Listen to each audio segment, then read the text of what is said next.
we have the 4 speakers that are here throughout the week and give lectures. We're up here, and you guys can ask questions. You can address it to any one of us, or just a general question. One of us will take this on, but we'll do a quick introduction of ourselves. Go ahead and start. My name is Rob Crosby. I am current president of Goldfish Council. I've been raising goldfish for about 15 years, and I live in Hobbit Beach, Delaware. My name is Joshua McWilliams, with Water Pigs USA, and vice president of the Goldfish Council, and specialize in butterflies, blue egg phoenix, a couple other varieties I play with. I'm Gary Hayter. Been breeding goldfish since 1980, and I breed a bunch of stuff. And belltails are probably my favorite, then Bristols, and then Ranchu.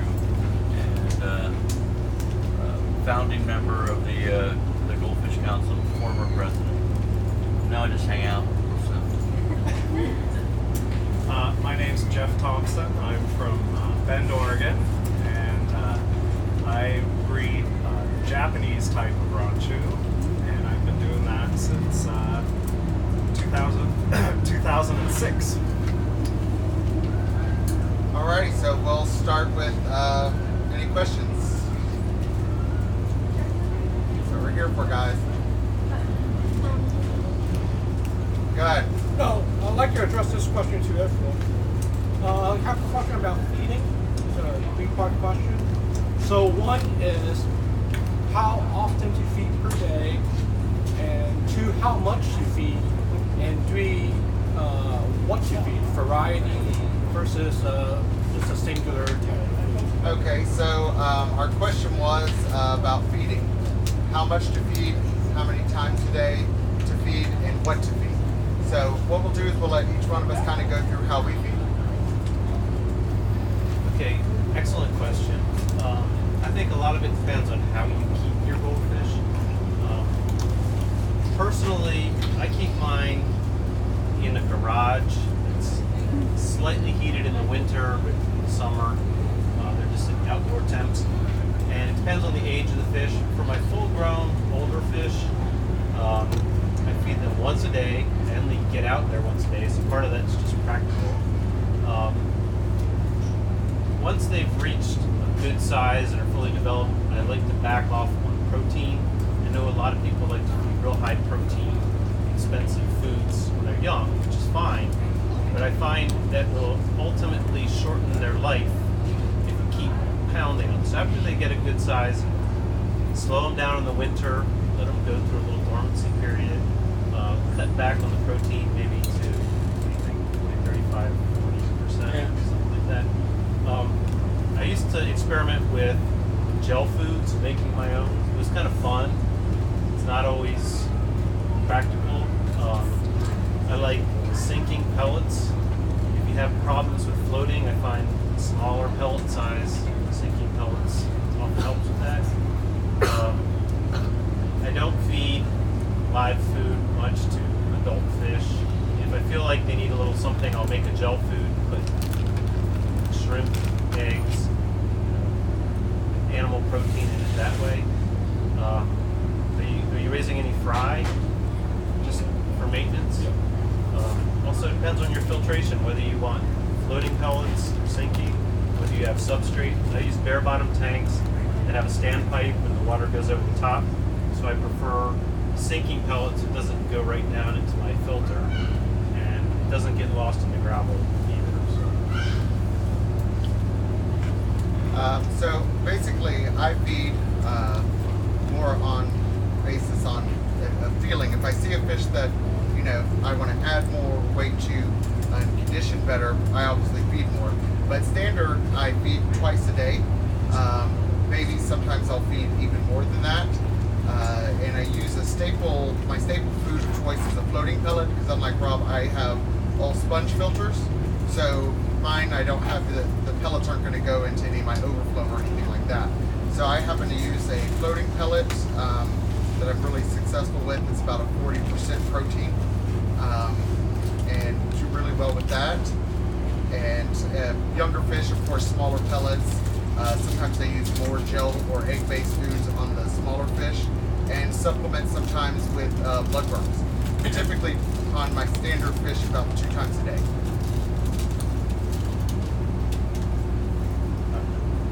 Well, indoors, my fish get fed at least twice a day, except on a weekend like this where they're getting nothing. And so I fed them 4:30 in the morning yesterday, and then until I get home on Monday morning, they would have nothing. So that's just the way it is. They do fine. Actually, they do better in lots of cases. If I'm out of town for an extended period of time, my daughter-in-law feeds the fish. We have a code. You know, these jars get marked this way, and these tanks get the same marks, and then she knows enough about fish to not overfeed them. But the hobby itself, my baby fish get live brine shrimp in the morning with salt. So I only do one feeding of brine shrimp, typically live brine shrimp, and I overload the tanks so they eat all day. The salt keeps them alive. And I use one teaspoon per 5 gallons for salt for baby tanks. I use golden pearls, 0 to 50 microns to start with as a second feeding, and I start that early on. And then my other fish, if I'm ambitious, they get steamed eggs in the morning, and they eat those so fast now that they'll often get 1 millimeter pellets after that. I'm a big fan of Omega C's 1.5 millimeter goldfish pellets, sinking. I've been feeding that for decades, but I've gone to North Fin African cichlid food, 1 millimeter, as a alternative, and the fish really like it. And it comes, if you're a big hobbyist, it comes in a 2-kilo bag, so it's rather pricey, but these little bags for me, you know, people say, oh, you got to try this food, and I get this, they give me a 5-ounce bag, and it makes it through about half my fish, you know, so the little samples don't do it for me. But anyway, they get pellets then as a second meal sometimes. I'm not in a hurry. And then in the evening, they either get pellets again, or they'll get frozen fish food. And outdoors, and I have a big seasonal setup. They get fed at least once a day, and it's either pellets, flake, or steamed eggs. You might say flake. Well, I like feeding flake outside in the summertime because the water's also always green, and so I can see them. If you feed pellets that are sinking, you can't really see what's going on. So if I'm growing baby fish, like ranchu, I will just step that up. They might get 4 to 5 feedings a day, but that's kind of a different specialty subject. If you're feeding baby fish intensely, you know, along with big feedings, you have to have big water changes daily. Jeff, it's all you. Okay, well,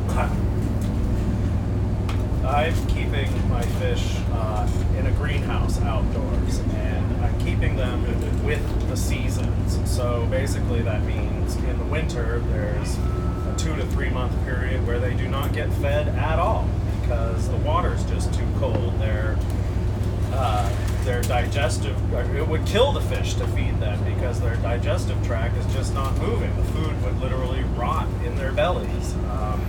Then as the spring comes back, and then it's time to introduce the food again, and I will begin slowly with soft foods like bloodworms or frozen bloodworms, frozen brine shrimp. And then in the spring at spawning time, it is game time. Feeding is intense. It is 4 or 5 times a day, and it is really about observing, starting with smaller meals, I believe, and then seeing if 10 or 12 or 15 minutes later, if they've cleared the pond out, I'll go ahead and give them another feeding right away. And I am right now finding huge boosts in growth rate by doing kind of that second feeding right after a first small feeding. But it is really about what Josh said with the observation and needing to remain flexible. Don't just think, oh, it's time to feed because that's what you did the week before or the day before. It is about watching the fish on each individual day. Then as the season progresses, I have to continue to observe, because as water temperatures begin to go up in the summer, that is the time to restrict feeding, because the hot water is not beneficial, in my opinion, for the goldfish to be getting large meals. It's more in the spring and the fall is when they are more able to be heavily fed. I am really enjoying that Azayaka pellet. I've been getting just the blue bag. The blue bag is indicated as the growth for the younger fish. I have been having great luck with that with the adult fish too. I'm using the size B pellet, which is pretty darn small. I think the B pellet is smaller than the Omega small. It's probably 3/4 of a millimeter. I think it is a great policy to be giving even the adult fish very small pellets. Right? Anything bigger than the Omega 1 small, I'm not seeing good results. And then I'm able to buy one food and give it to so many of the different types of fish. And also the blue bag, grinding it in a coffee grinder, dedicated. My wife made sure to make sure there's a dedicated coffee grinder to the fish food. And that is a great one to turn into a powder to give to even smaller fish. But I like the Azayaka blue. Sometimes the Azayaka purple for a color enhancer. It's a natural color enhancer with the spirulina, rather than the xanthan is the artificial color enhancer. I haven't really experimented with that. The frozen bloodworms, I only use the Hikari brand. It's the triple sterilized brand. I have done some experiments of melting out some of the other brands and noticing that there's more water, the water is darker red, and the water smells on the other brands. So the Hikari brand, I mean, when you're talking $1 difference between some of these pound packs and stuff, I just always stick with that Hikari. I think that the frozen brine shrimp and the spirulina frozen brine shrimp are great additions. Then, of course, that's kind of an adult regiment. The babies have, and then, like you were touching on, Gary, a whole other thing with the fresh hatched brine shrimp. And then I will occasionally use decent, average amounts of fresh hatched brine shrimp on potential breeders, the fish that I'm bringing into breeding season. The nutritional content of feeding a few grams or even 10 grams of hatched eggs a day is not significant as far as a food regimen, but what is significant is the activity levels and things of them getting to go nuts all over the pond. For me, the biggest factor for feeding that I find beneficial is that out in the greenhouse, there is always algae growing in the ponds, and they will graze on the algae all day long. That is hugely beneficial for coloring. That gives them deep, beautiful colors. Also, it is a very water-intensive portion of the diet that's going to be really important for helping those dense pellet foods just keep moving. So I put a lot of effort into gently scrubbing the ponds to make sure to preserve that algae layer. And then I also really enjoy having the duckweed, that floating plant, and they will snack on that. So those grazing on the algae and the duckweed is good to provide that's kind of what I would have to say. Next question. Yes. Okay, is there any other way than to know if the fish is a boy or a girl by the breeding stars? To by when they're younger? Come on, you can start. I can start. When they're younger, you say? Yeah. You know, there's a couple ways that are more reliable than other ways. And when you say younger, I think maybe at about 6 months old, the male fish will get what are called breeding tubercles on the leading ray of the pectoral fin. You know which fins are pectoral fins? Mm-hmm. They're like their arm fins. Yeah. They're little tiny white dots, and sometimes they're hard to see, but I find if you pick the fish up and kind of raise it close to the surface of the water so that pectoral fin's just breaking the surface, the water helps because it makes the reflection look like that with little dots. And those are typically males. Also, just if you keep a group together and you see them swimming around, sometimes frantically, like a bunch of them are chasing one of the fish. The one that's getting chased is the female, and the one that's doing the chasing is the male. So you just try to remember that. Once they get older and bigger, the females will occasionally develop eggs, and you may notice all of a sudden your female looks bigger, and she may be lopsided, like bigger on one side, and that's because one ovary might have more eggs than the other, and they just get like that. And those are the main, and there's some differences between breeds too. I find with my Zumanashiki that the males get a square head earlier and they're long and slender, and the females are bigger and maybe a little more rounded in shape. And that may vary from breed to breed.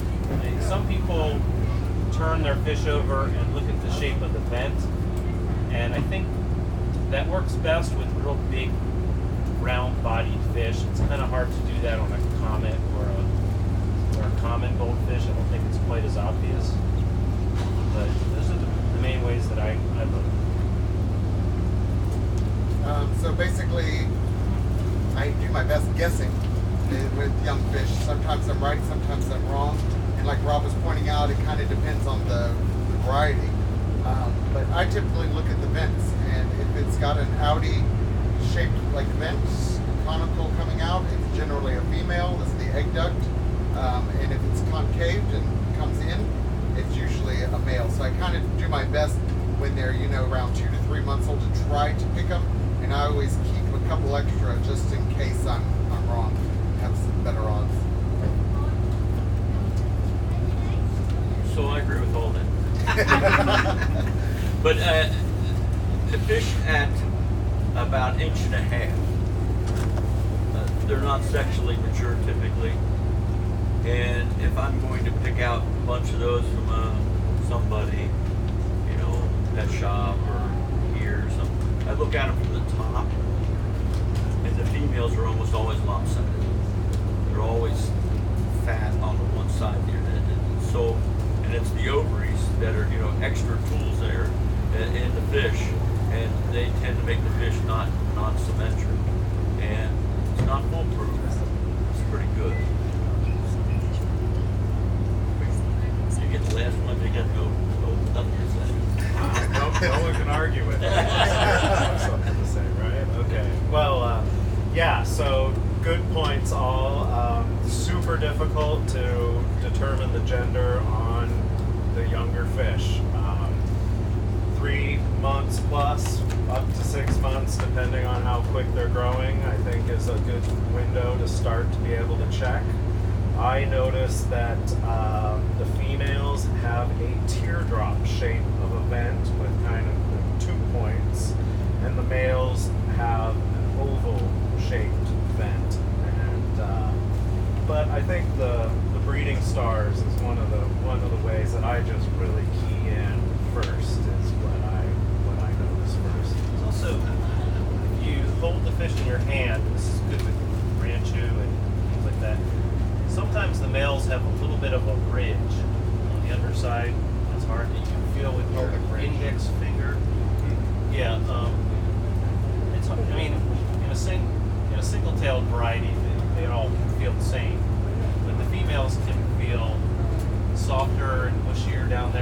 males, when you run your finger across the bottom, there's like a hard ridge along the midsection there. I also think, some varieties, the pectoral fins of the female look a little softer and a little rounder, and the males can be a little stiffer and they're a little more shark-like rays. Maybe the leading ray is a little bonier. Okay, another question? Sure. When you talk about steaming eggs, what do you put in with the eggs? How do you do it? How much do you do at a time? How do you feed it? The formula is really simple. I do it in a blender. Rob does it with it's equal volumes of eggs and water. And so a typical large egg is 2 ounces. And so I'll crack in, my hobby's bigger than most people. I'll crack in, say a dozen eggs, gives me 24 ounces of water. Fill it to about 48 ounces in the blender. The blenders are typically marked. And then I always add garlic. And whether that's fresh chopped garlic or I buy preserved garlic chopped, or you can use garlic powder. You have to add garlic. And then How much? it's a surprising lot. I use about half a teaspoon of chopped garlic in that blender, which is a fairly large amount. And so sometimes more. And then I add, so that's the basic recipe, okay? Equal volumes of water and some garlic. And so eggs, water, and garlic is the big three. With all the yolk. What's that? With all the yolk. With all the yolk. Holy You just moly. crack the egg and dump it in. Yeah. And then the variations are, azathine, spirulina powder, raw wheat germ, freeze-dried bloodworms. You can add all this extra stuff if you want, but you don't have to. And then the big trick is that you pulse blend. Because if you turn the blender on, you're in really big trouble because you have this sea of foam. Okay, so it's on and off, on and off, on and off 2 or 3 times. Before you start any of that, I take I'll call it a spaghetti pot, a 4 or 6 quart pot, and I got 16-ounce coffee cups, and I line them all up in there. And so they're in there, and I add about this much water, and I bring that to a boil before I start on my egg mix. So then I do the blender thing, and then I pour that into those coffee cups carefully, and then I put a lid on it. And by the way, if you have extra, you can put it either a short coffee cup or a small bowl on top of the coffee cups. If it's still closed, you can do a 5th one. And I then steam that. The water's boiling, the lid goes on, the steam forms immediately. Somebody wanna And then depending on the size of the coffee so cups, they I ordered steam 3 them times, but for I don't know about which 8 one. minutes. And not more than that. It gets too rubbery. You want it mushy. You want it soft. And so in 8 minutes you turn the heat off and you let it sit for 30 minutes with the lid on, and then you're done. You take them out of the hot water. You let them come to room temperature. You put a plastic wrap on it or foil on it. Put it in the refrigerator. It lasts about a week. And you take a coffee cup out of the refrigerator, you take a half teaspoon to a teaspoon, depending on the size of the tank, and flick it into the tank, and the fish will break it up into 1 million pieces and eat it. Next question. We're not going to talk about steamed eggs. He said basically we all learned how to do it from you, so I guess basically the only thing I can add to steamed eggs is one additive I do like to add in, and it's something when I was raising dairy goats that brought out like this amazing sheen and conditioning on my goats was flaxseed. And so what I do was, when I'm making gel food or egg-based food, I'll take the coffee grinder. Mine's not dedicated because I'm single, and I grind flaxseed in my coffee grinder, and I actually add that to my egg-based food. That's one thing I do a little bit different than some people, and I just notice a little bit better sheen and a little better body conformation when I've done that. I think I didn't used to put the garlic powder in, and I think the eggs actually stay good a little bit longer with garlic powder. And I'm guessing that garlic has a like antibacterial property. Yeah. You get a couple more days out of it in the fridge. Also, I used to make gel food. Gelatin is the binder. And I told you I keep the fish in the garage. It's hot in the summer. That gelatin melts and the water goes foul really quickly. The egg with the protein teenagers, when you cook it, it stays solid at higher temperatures, and so the fish will nibble at it without the water going foul right away. So, what do you guys feel is like the biggest hang up that kind of prevents the growth of this hobby? And how can we fix it? Well, there's a couple things that I've noticed being in the hobby for a while is people keeping the fish alive. I think that is the biggest thing, and a lot of people get really upset. I've kind of come to terms with I'm going to lose some occasionally, and so I just come to terms with that. What has made me lose less is a better quarantine procedure when I bring in any new fish, because I think the diseases that are out there from imported fish and hobbyist breeders all have a lot of them have stuff in their systems, and when you introduce it into your fish that's never been exposed to that, you get mass die-offs and stuff like that. So I've done an actual, or what I consider a foolproof quarantine system that I'm comfortable with and had much success with, and it's basically keeping them separated, treating for them like they have something no matter where they come from. And I do basically a broad spectrum treatment a few days in a row, give them a rest. Then I do basically like a fluke, 4-week fluke treatment with Prozencal. And by that time you're looking at around 6 weeks. During quarantine, I'll keep them another 2 weeks just in fresh, clean water before I'll ever even think about moving them in with anything else. And usually during that last 2-week period, I also throw a fish that I don't care that much about, kind of as a test fish, in with them. I call it the nurse fish, and they go in there, and it kind of lets them combine different bacterium and stuff that might be from the different systems together, and it's not a big shock once you add it into your system.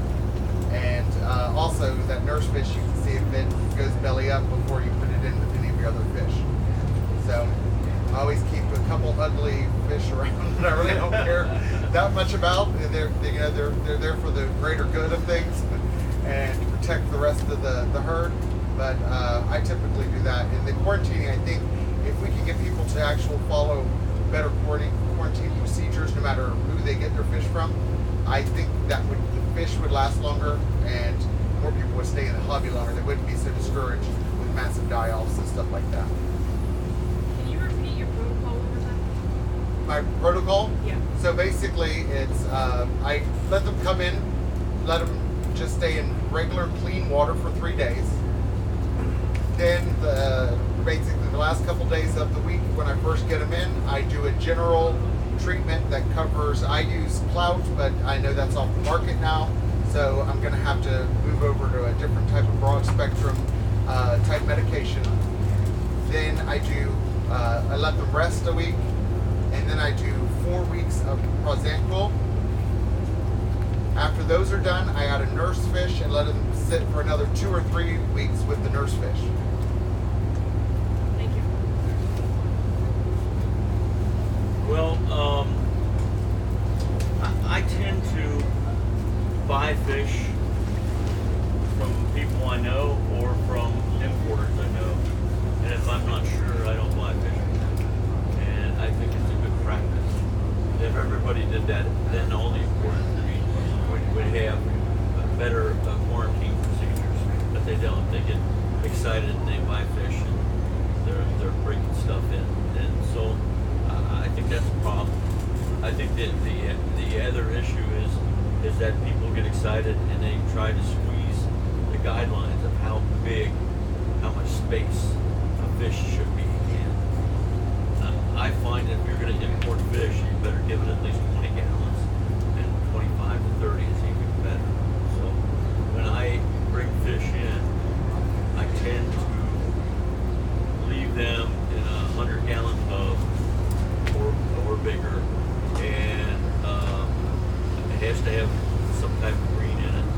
I don't do anything in terms of treatment for the first week unless they come in with something that's obvious, that they're sitting on the bottom, they're lethargic, they're not eating. But if they're eating, I basically treat them with nothing but fresh water, and I like that. And then on the second week, or sometimes the first week, if I know where the fish are coming from, I'll have a test fish in. The test fish is not to see if it's going to die, but more likely give the other fish that have been imported bacteria from my system. And then I've given up on Quintel. I really disappointed, and I moved to Dimlin X for treatment, and it's along the road, but I think it's better. I think most hobbyists get excited, and when they first start, and they kill a lot of fish, and they're partly to blame, and then they're buying fish from places that are probably not very good. And the other thing they're doing is they're jamming them in space. They don't know what they're looking at, and it's a problem because they're treating healthy fish that are just stressed. You have all these fish that never lived in a glass aquarium before, and you're jamming all these chemistries into their system because you think they have something, and you really don't know. So I think lighter treatment initially, more space, cleaner water. I think you'll have more people stay in the hobby. Yeah, how frustrating is that to be just captivated and amazed by these beautiful, fancy goldfish, and then it's depressing to have the dropsy and the red spots and the swim bladder with the fish swimming upside down. I've been there, and it just hits me right there. And as the years have gone by, man, I switched years ago, and I don't use infiltration whatsoever. I use the Japanese method of 100% water changes in these big ponds out in the greenhouse. And none of that stuff has ever happened since. And I am starting to wonder if long-term exposure to low levels of nitrate is actually much rougher on the fish than we've been led to believe. Now, in the 100% water change I'm doing, they are being exposed to low levels of ammonia, which we were taught is ammonia is the critically bad thing. Well, I'm not finding that to be true, and that they can withstand that just fine as long as there is a fresh pond sitting ready waiting for them that they can just go into. I don't know, it seems like something happened decades ago in the 60s or 70s, I don't know, where pet shops were somehow selling goldfish as an aquarium fish. I'm feeling like they're pond fish. So I think Gary hit on this a lot too. He would get them in the aquarium, and the water ratio, the gallons per fish. I mean, who wants to have a 75-gallon aquarium with 3 or 4 fish in it? That may actually be what's more ideal for the goldfish. So I think the aquariums are super problematic. And moving them out to the greenhouse, moving them into the large ponds, and having like a massive water volume. I think this year I was keeping 18 breeders in almost 600 gallons of water, and they like that. So yeah, it's a difficult subject, but man, seeing those dropsy and swim bladder problems go away has really been an indicator for me of what direction I want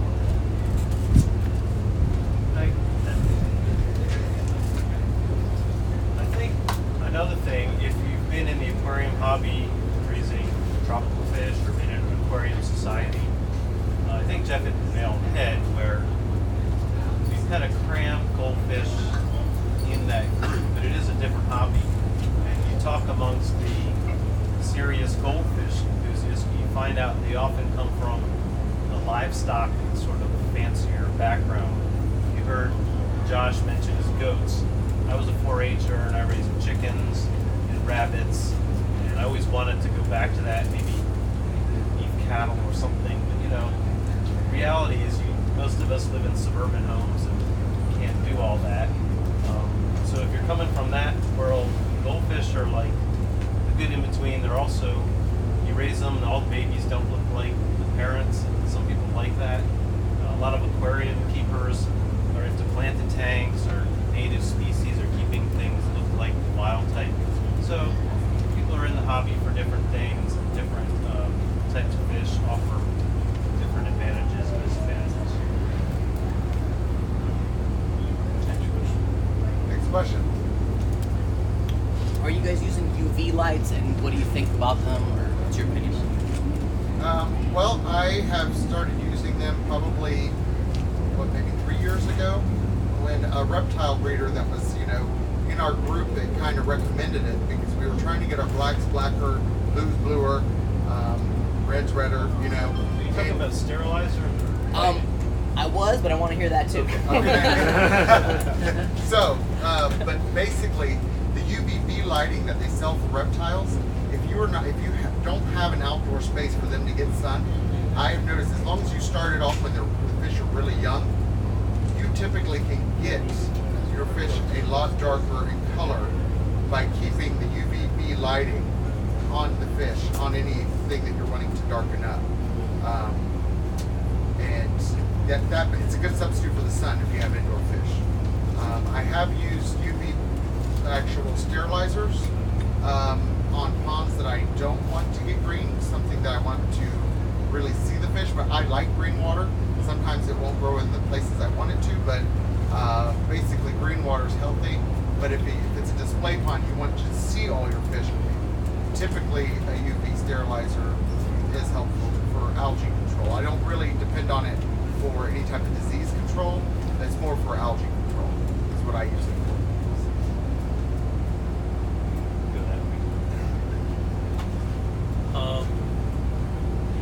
I've tried UV lights indoors 4 or 5 times, and what I like about them is the fish seem to last longer. What I dislike about them is it's very difficult to take a fish that's lived most of its life with a UV sterilizer and put it in somebody else's fish house. They're not used to a large bacterial population, and they don't survive well. And so if you're going to do UV, I think that's fine, but I think you have those fish for life. And if you're going to give them to friends, you're going to put them out in ponds, you often end up with fish that are immune compromised because of that UV light. So I tend to not do that anymore indoors. Outdoors, I have used it for, I have a almost 10,000 gallon koi and goldfish pond, and I use that seasonally to keep the water crystal clear so you can see the koi and goldfish. But I don't like it indoors. And as for reptile lights, if you're going to breed blackfish and raise blackfish, especially ranchus and arandas, you have to use a reptile light. If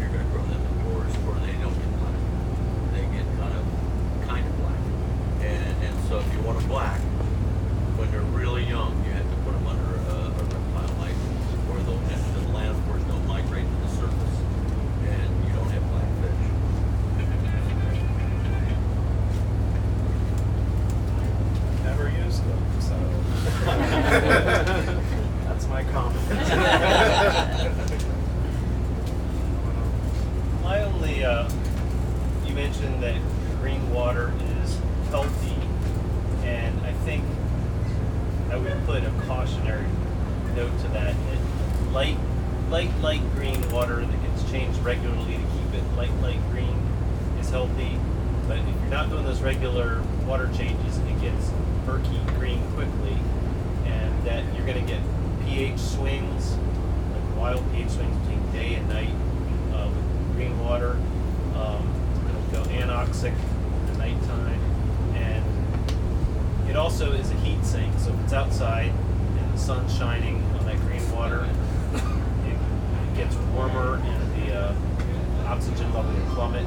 So you've got to take that into consideration. If you want to do the algae water, it's got to stay well aerated and at a light pea green color. And so we've kind of migrated to green water. If you're going to do green water, which I do a lot of outside and occasionally indoors, I think you have to learn how to smell your fish tanks or your ponds. And if they smell differently, it largely means the green water's too dense. The other thing is you have to watch for sticky bubbles. If you look at all the fish tanks and all the ponds that are here, they're all crystal clear, the bubbles come up and they break. If you run a green water system and the bubbles come up and travel the length of the pond, you better change water because you have too high of a density. And so you have to knock down the green water density, or you're going to end up with, like Rob said, pH swings at night that are lethal. I mean, you'll go a whole lot. And so you have to be careful. But you have to learn to. Jeff has done some articles on reading the water, and it's all about, does it smell right? And does it look like if you're doing green water ponds? So if you don't pay attention to that, you're not going to be successful. Well, you'll be successful until they're all dead. Okay.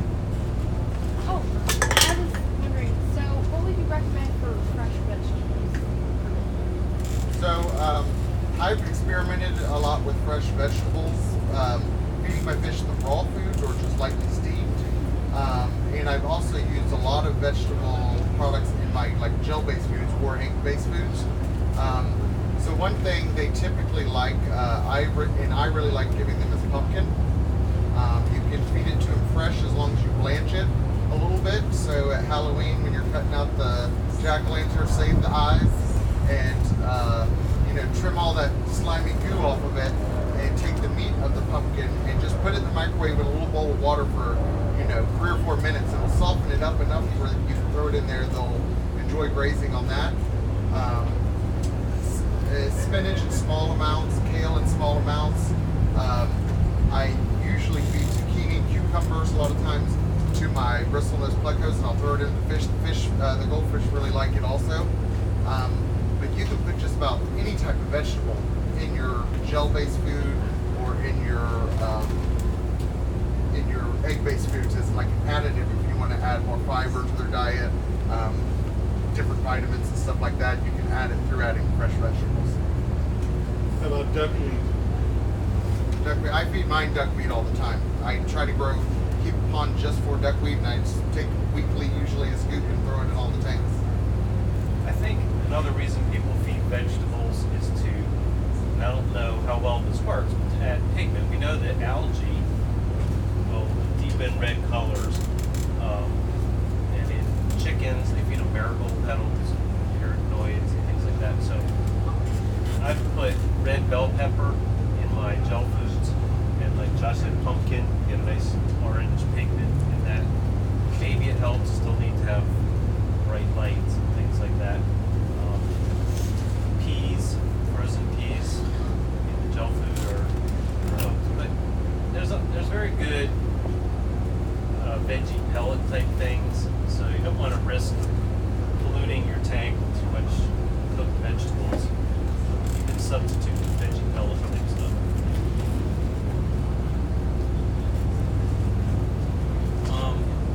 I guess I use gel food homemade routinely, and I use a can of pumpkin in every gel food I make, and the fish really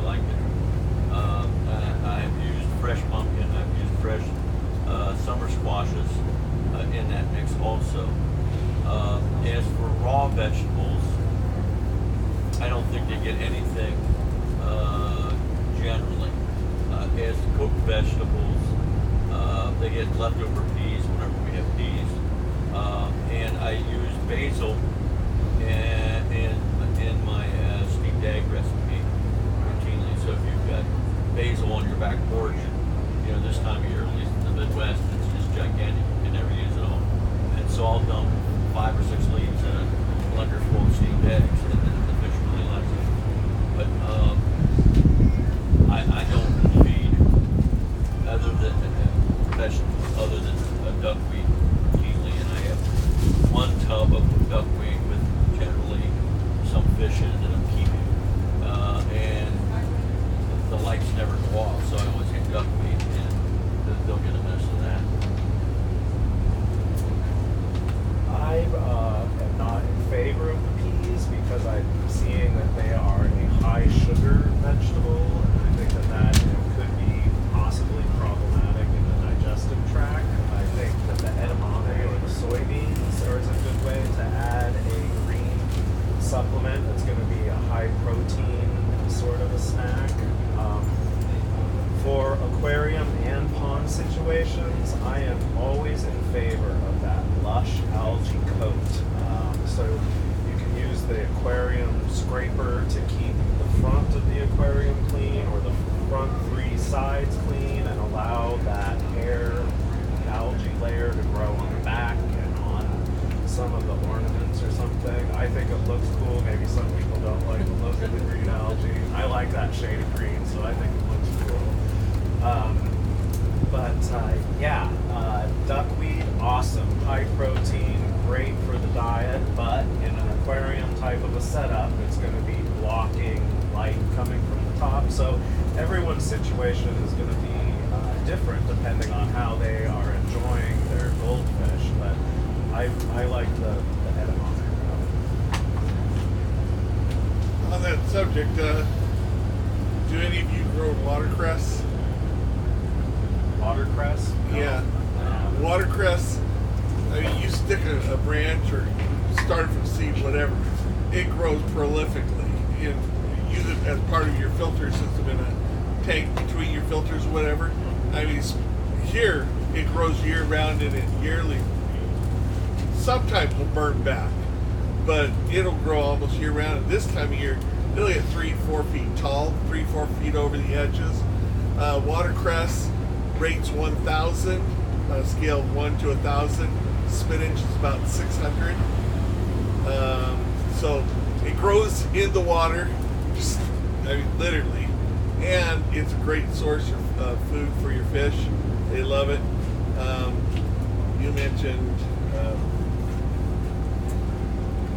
soybeans, that and edamame, GMO, Roundup.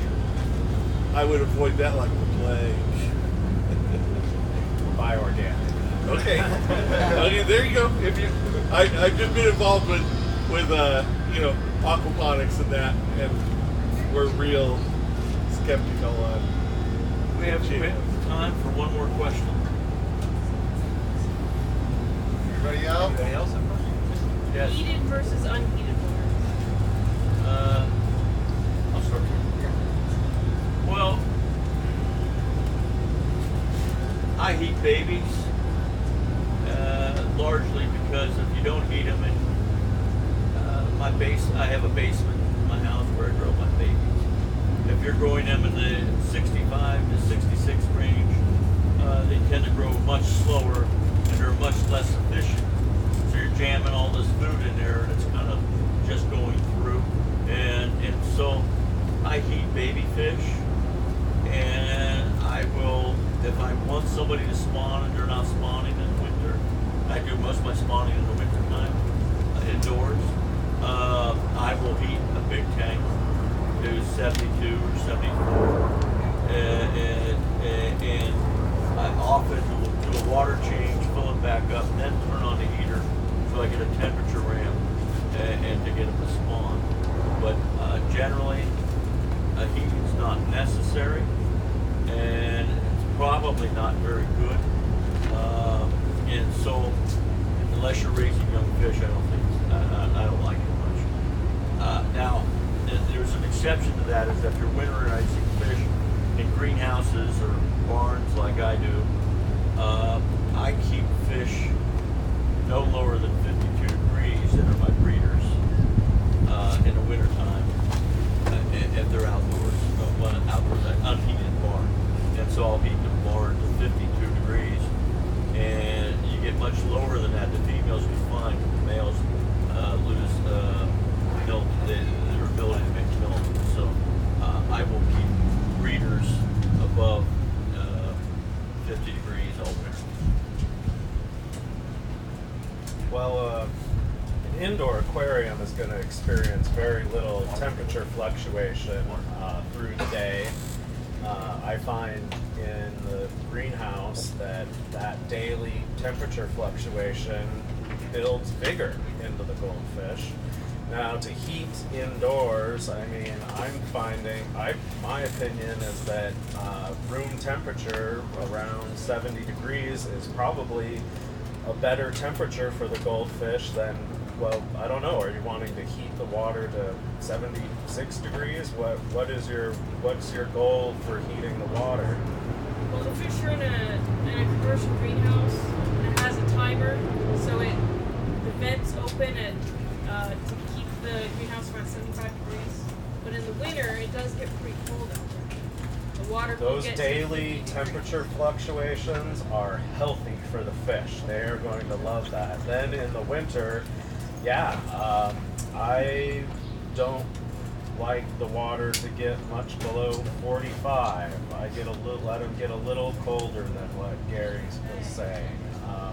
So I put heaters in the ponds outdoor in the greenhouse in the winter to keep the water from freezing solid. Other places would have a climate like here where you would not need to heat the water in the winter, probably in a greenhouse situation. For me, though, that winter cool down is so important, because then in the spring, when the temperatures come back and the sun comes back, that triggers the spawning response. And so the temperature fluctuations, both daily and seasonally, is what help them to thrive, from my viewpoint. And you mentioned they're in a greenhouse. I would say any outdoor sort of space, garage, barn, greenhouse, where there are temperature swings, be careful of smaller volumes of water. So if you have smaller tanks on stands, they're going to experience pretty drastic temperature swings, and those fish might get a little shocky. I have some Intex pools sitting on the cement slab in my garage, and those fish do fine because the water cools down slowly and warms back up slowly, and I think it's good for them to experience the seasons. But if you've got 20-gallon tanks there, I mean, that's a little bit dangerous. You might be There's dangerous. nothing smaller than that out there. Mostly stock tank. That's probably okay. So, if most of you, if you follow me on Instagram or Facebook, you know I recently moved from Florida to the Midwest this year. So that was a big change for not only me, but my fish. Florida, the winters, I mean, my water temperature would barely ever hit 50, maybe one day a year in my outdoor fish room, and that would be that one day, and that would be it. So moving up to the Midwest, I was lucky enough to have Gary's daughter has a greenhouse hooked up to her flower shop. Gary set up some big long trough-like setups for my fish to winter over till I got my fish room ready in my new house. And the fish went down to the 40s, and these were fish that were used to being in 90-degree water probably 75% of the year. And because it was in a greenhouse, it was somewhat controlled, so you didn't have as drastic swings, but they would slowly, and they were in large volumes of water, so they slowly dropped down, and they did really fine. I lost one fish, which shocked me. I really was expecting to lose quite a bit more, considering the drastic temperature they were used to being in 90-degree water. Most people, if you take a fish that was, raised in this really in really cooler temperatures, you try to expose that to 90 degrees right off the bat. A lot of times you're going to get a lot of stress. So I was expecting, it didn't seem to happen with my fish. They did really well. I think we turned the heater on 1 or 2 nights when it went negative degrees outside, but otherwise in the greenhouse they did really well.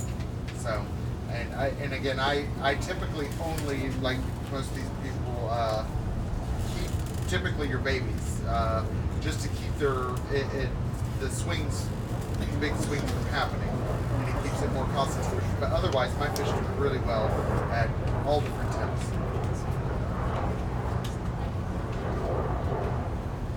Any more questions? Yes, sir. We'll take a short one. Okay. You can go into as short or long as you want. I'm just curious about fish diseases. For koi, KHV has reared its ugly head. Our goldfish, at one time they weren't sure. The goldfish, are they affected by KHV? Can they be carriers? Any thoughts on that? There's 3 major viruses. There's VHS, viral hemorrhagic septicemia. That is a huge issue for game fish in the U.S. And the reason we have difficulty importing fish that need health certificates is the veterinarians are supposed to be checking for VHS because they're afraid that the koi goldfish could have that and it would move into the game fish population. Koi herpes virus has been around forever in the United States and elsewhere. It just happens to make the news more now because of the sampling and the new techniques. Goldfish herpes virus we have not seen for probably 15 years in the United States. It does happen. It does not affect koi, but it's very lethal in goldfish, and we have not seen that for over a decade. As for goldfish carrying viruses, I think if you really read the technical literature, that snails and salamanders and almost every animal living in our aquariums and ponds will carry koi herpes virus. And so the difficulty with understanding koi herpes virus is, or even goldfish herpes virus, it has to do is if they have it, they test positive, are they infected or not? And that's not clear to the general public. And so I think it's all about isolation and quarantine for us. And the critical thing is if you have koi, is that you get them in and you have to keep them above 72 for a period of several weeks to see if they have koi herpes. If you don't do that, you say you keep them in their 60s, you haven't learned anything. So in order for koi herpes virus or goldfish herpes virus to be active, they have to be above the mid-60s. You have to be in the 70s. Actually, KHV spreads between 64 and 72. That's right. It's spread. Right. But the fish, if you're carrying it and it's not active, to test the fish to see if it's active, you have to get it above 72 in. That's correct. All right, I think we're done. I asked for 2 things. We're going to have an auction tomorrow. All the fish in the tanks behind you are going to be for auction. There will be vendors donating fish tomorrow for auction. I ask you to come back. There's an awful lot of bargains. The other thing is that there's a big stack of dry goods at the back of the tent, and they're going to go away in the raffle today and tomorrow.